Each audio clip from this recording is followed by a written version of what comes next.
Mufti Perlis percaya cawangan khas Bukit Aman mempunyai maklumat berhubung dakwaan gerakan kultus menyimpang berasal dari Korea Selatan. Dato' Dr. Muhammad Asri Zainal Abidin berkata dia tidak memberi respons segera kenyataan Menteri Dalam Negeri mengenai isu itu, berikutan terdapat isu lain yang perlu diberi perhatian. Muhammad Asri yang juga dikenali sebagai Dr. Mazhar berkata pihaknya tidak mempunyai sebarang isu mengenai kepelbagaian aliran atau agama untuk wujud bersama di negara ini atau di dunia kerana satu realiti yang tidak boleh dinafikan dalam kehidupan manusia di dunia ini. Bagaimanapun, Jawatankuasa Fatwa Negeri Perlis meminta pihak kerajaan memberikan perhatian pergerakan kultus dari Korea Selatan itu.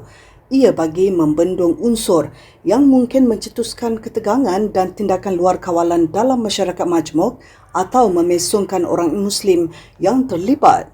Tegasnya, siasatan dan pemantauan harus dilakukan selain mengambil langkah-langkah yang perlu demi keamanan dan kebaikan negara. Pada 11 Disember lalu, Datuk Seri Saifuddin Nasution Ismail dilaporkan menggesa Muhammad Asri tampil menyerahkan maklumat berkaitan dakwaan gerakan kultus menyimpang berasal dari Korea Selatan yang sedang aktif di negara ini. Langkah itu bagi membolehkan Polis Diraja Malaysia PDRM memulakan siasatan terhadap dakwaan terbabit susulan hantaran Muhammad Asri dalam Facebooknya mengenai penularan gerakan kultus dari Korea Selatan dengan pelbagai dakwaan yang sangat janggal dan menyimpang dan aliran Kristian utama juga tidak mengiktiraf mereka.